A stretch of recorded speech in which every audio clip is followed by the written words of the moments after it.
The Euphrates has been the cradle of civilization in West Asia. The river has been the lifeline for millions in Iraq and Syria. The Euphrates River is the longest in Western Asia. The river has three riverine countries: Iraq, Syria, and Turkey. This river was a source of water for the majority of the region. But this great source is now drying up. Though the drying up of the river was expected, as it was foretold in a horrific prophecy that appears to be coming into existence. What's the mystery behind this strange phenomenon? Stay tuned to find out.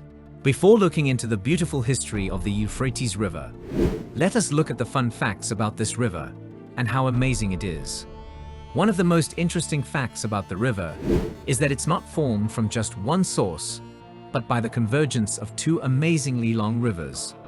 These are the Murat Su, also known as the Western Euphrates, and the Murat Su, also known as the Eastern Euphrates. This convergence takes place in the southeastern part of Turkey, about 10 kilometers away from the small town of Keban. The Euphrates River was also considered the longest in Western Asia. This amazing Euphrates River has quite a few tributaries. Simply put, this means that most of the river's inflow doesn't flow from streams, but its source is rainfall and melting snow from the mountains.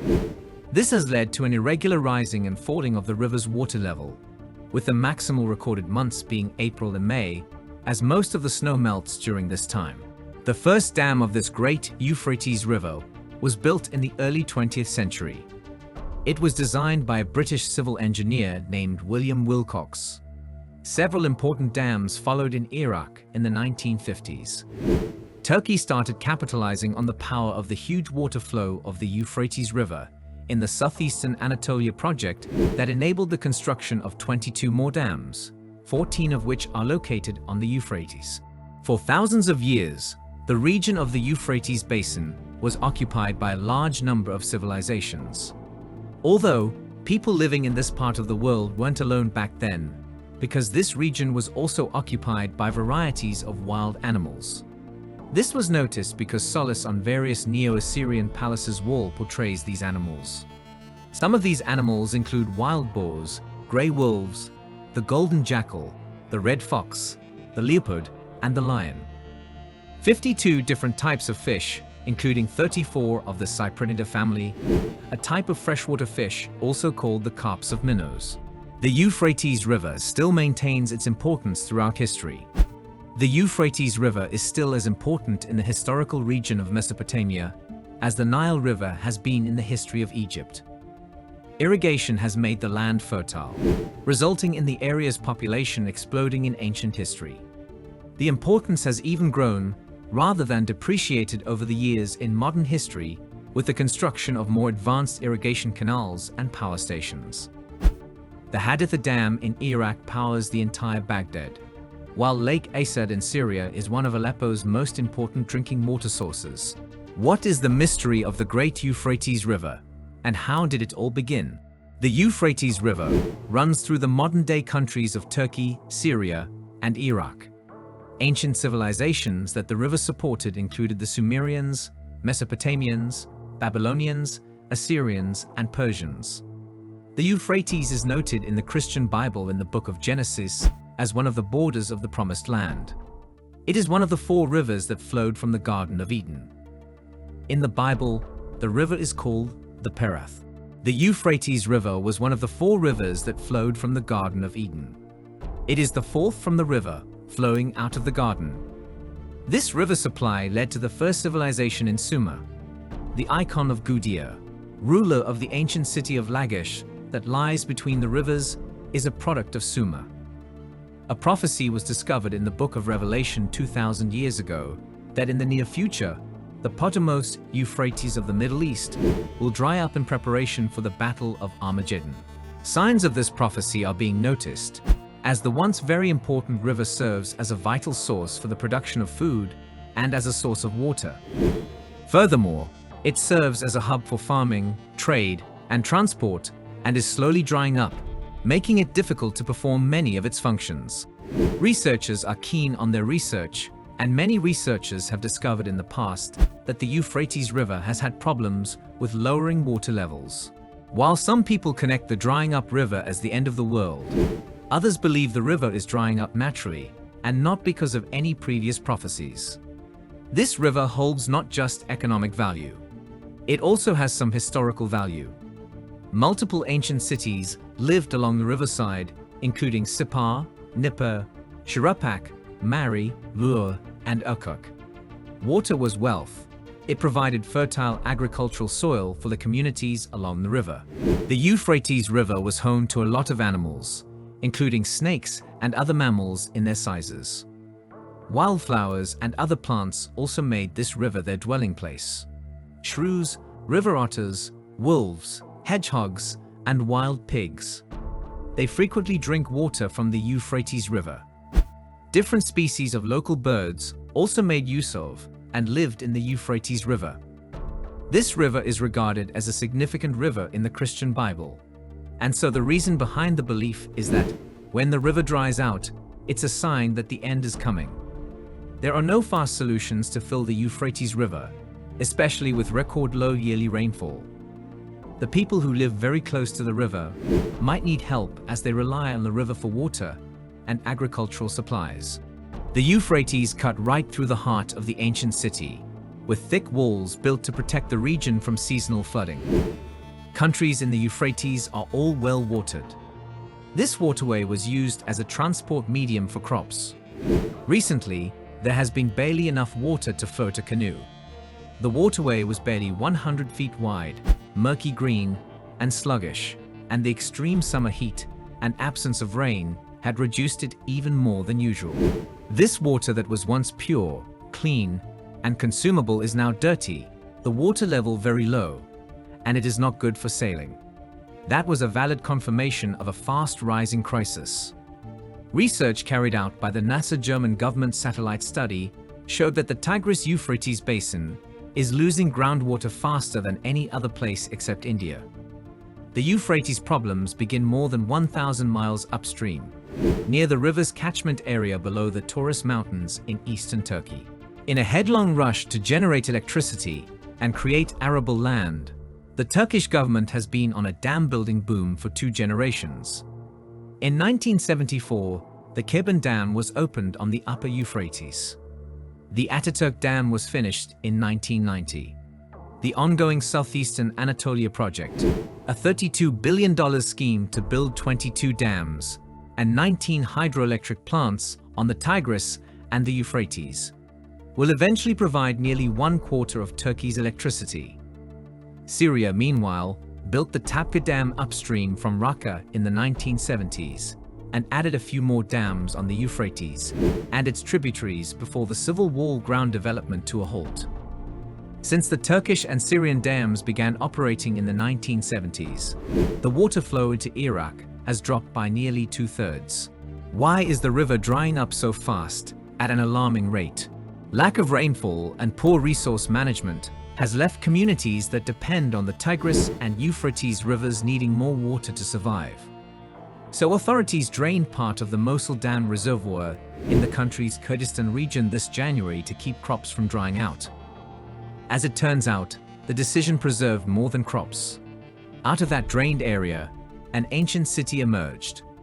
And with just days to examine the area before the waters came back, archaeologists successfully mapped what they believed to have been a major city in the Mitanni Empire, built 3,400 years ago. People in the area knew the city was there when the dam was created in the 1980s. The buildings and artifacts survived the city's destruction in an earthquake around 1350 BCE. Parts of the city first arose from the depths during a major drought in 2018. During that brief time, researchers were able to explore a lost palace with massive 22-foot-high walls, some 6 feet thick, and discovered remains of wall paintings in vibrant shades of red and blue. However, the archaeologists needed more time to sufficiently map the city before the waters returned. Over the years, the Euphrates River has been drying up. Some of the reasons include the multiple dams, droughts, water policies, and the misuse of water by the farmers in Iraq. So many Iraq families that rely on the river are now desperate for water. The river is said to be remarkably lower than a few years ago. Most representatives fear it might even reduce to more than half of what it is now. In Iraq, they are battling the worst drought they've ever seen. Along with droughts, Iraq and the surrounding area also suffer from climate change and rising temperatures. This has been a problem for decades. Over 7 million people are affected by the river drying up because of low rainfall, high temperatures, and the drying of the river. Crops are failing, which has led to over 800 families leaving the villages around the Euphrates River. This situation greatly affects Iraq because it lies between the Euphrates and Tigris rivers. The construction of dams upstream of Turkey, Syria, and Iran has partly blocked the flow of the Tigris and Euphrates rivers, which Iraq depends on. Low rainfall and poor resource management have also affected the Euphrates River and placed Iraq in the worst drought ever experienced in decades. The poor suffer more from this dry up, but all layers of society feel the effects. The sheikhs, officials, and other members of the parliament all retired to their farms after spending weeks in Baghdad. Rice and wheat found along the river have turned into baked dirt, canals have reduced to lightweight streams, and those boats that served as fishing boats now sit on dry lands. Pumps meant to produce water treatment plants are hanging pointlessly on brown puddles. Poisonous snakes come out from fields and hide in the homes of Iraq, causing threats and claiming the lives of the people. The neighboring Iran is being attacked by crocodiles that have existed for as long as anyone can remember. The Euphrates River has experienced times of drought and low flow, including during ancient times. In fact, there are records of the river drying up completely at times. The river's flow is dependent on rainfall and snowmelt in its watershed, which can vary significantly from year to year. In recent years, there have been concerns about the impact of climate change on the Euphrates and other rivers in the region, which could exacerbate drought conditions. The Book of Revelation in the Christian Bible writes about the Euphrates River drying up as part of a series of events that foretell the second coming of Jesus Christ. In Islam, a hadith is mentioned prophesying about the unearthing of a gold mountain beneath the Euphrates River before the apocalypse, with many people dying fighting over it. It is said to be one of the future minor signs of the coming of Judgment Day. What are the strange items that were revealed following the dry up of the Euphrates River? Archaeologists have discovered some very interesting and uncommon artifacts as the Euphrates is slowly drying up. Things found include a 3,400-year-old city, an ancient fortress, and a scary cave. Most have even assumed these caves were prisons, but these are just beliefs. Religious leaders reference some Book of Revelation as evidence that the end of time is near. Once again, these are still beliefs, and no proof has shown otherwise. The Euphrates Tunnel was an ancient tunnel allegedly built between 2180 and 2160 BC, right under the Euphrates River, to connect the two halves of the city of Babylon in Mesopotamia. A few cemeteries were found on the right bank of the lake in the western region of Raqqa. These cemeteries, located deep in the river, can now be clearly seen when it is sunny and the lake water is clear. For the first time ever noted, archaeologists are able to access sites that were flooded by Saddam Hussein in the mid-1980s. While the drought in Iraq is bad news for farmers, it is good news for archaeologists. The river has revealed some ancient archaeological sites, some left unknown until now. What was once an enormous reservoir stretched farther than the eye could see has shrunk to an astonishing 90% since summer. 75 archaeological sites were partly hollowed out before the area was flooded. Ancient Jewish settlements were also engulfed in that area. The result of the subsiding waters has granted access to some sites for the first time. For instance, a cliff with a series of pre-Christian tombs is carved in its face. Though this cliff is heavily damaged, but still retains its initial value. These archaeological sites are not the only discovery this drought has made accessible. Old stone walls and shards of pottery were buried underneath the soil, but the retreating water uncovered them. This area is richly blessed with things. You can find valuable items like gold jewelry, coins, clay jars, and old bones and documents. These items are so attractive, and can be tempting to thieves and even the poor who are struggling to survive. The river is now about 3 to 4 feet deep. Strange structures are found jumping out of the water. The looting of these items is restricted to mostly local people who don't even know the value of what they've taken. These items are regarded as Iraqi archaeological treasures. The archaeologists discovered a 7-room structure featuring an open courtyard with benches and a big spacious cooking area with a 10-foot wide mud brick oven. A primitive refrigerator called the zir in Arabic. This device consisted of 2 bottomless clay jars that use evaporation to help protect perishable items.